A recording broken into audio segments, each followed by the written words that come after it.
Hello again everyone, and welcome to No Ordinary Home, the Manor, 1658.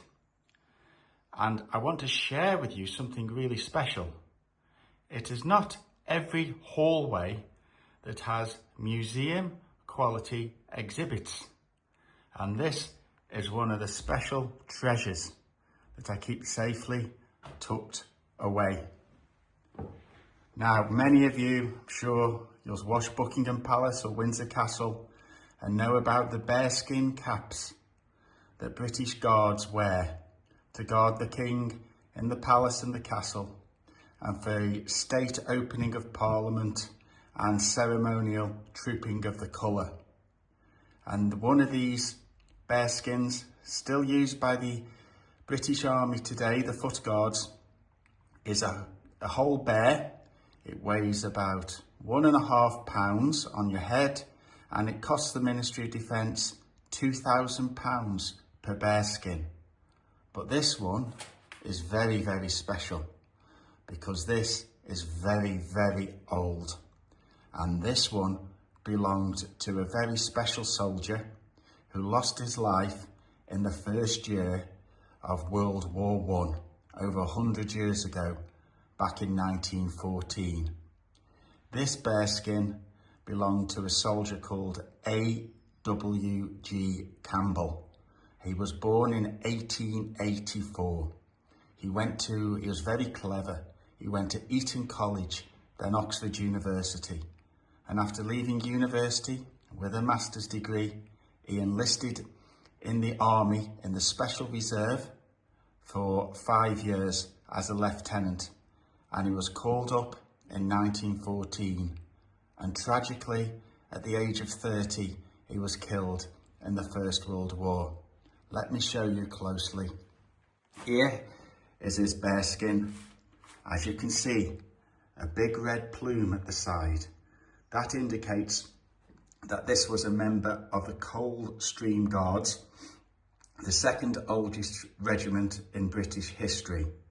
You've got a whole bearskin head that tapers down at the bottom, the chin scales, and a leather strap at the bottom that goes around the forehead. But what's really surprising is, although it's very sturdy, it is only made on a lightweight wicker frame that could easily snap, if you think a bit like a washing basket. As well as the bearskin, they're called caps, not hats, as well as the bearskin, we're very privileged to have the original tin that it came in. This is its storage tin or travelling case.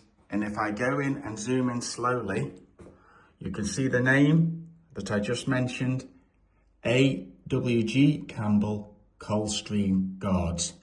It also has in there the maker's name, Cater and Company of London. And if you look at the colour of the tin, it's a bit old and tatty now because it's over 100 years old, but it's like a black and brown style, and this is called japanned, and it's imitating Japanese lacquer. Japanese lacquer is a fine art over 9,000 years old, using tree sap to create fine artworks. But this is an example of mass British industrial processes where they made this varnish or lacquer to preserve the metal tin in Wolverhampton, but they wanted it to look like Japanese lacquer. So here is a really, really precious bit of British history, a guardsman's bearskin cap from someone who tragically lost their lives at just 30 years of age in the first year of World War I.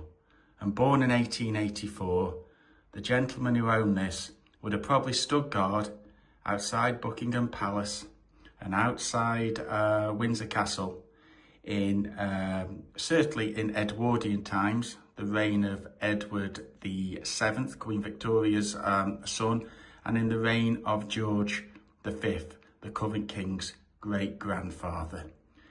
It has managed to survive the flood damage because it's, as you can see, it's in its own specialist storage area. but we still have to worry about humidity and we still have to worry about dust. So it will need to come out and have a good cleaning. But with these items, you clean them to preserve, you don't try to restore, because dents and scratches are good because it's a sign of age and provenance. But I hope you like our little talk, and we look forward to introducing you to more special treasures of the house in future weeks. Thank you and goodbye.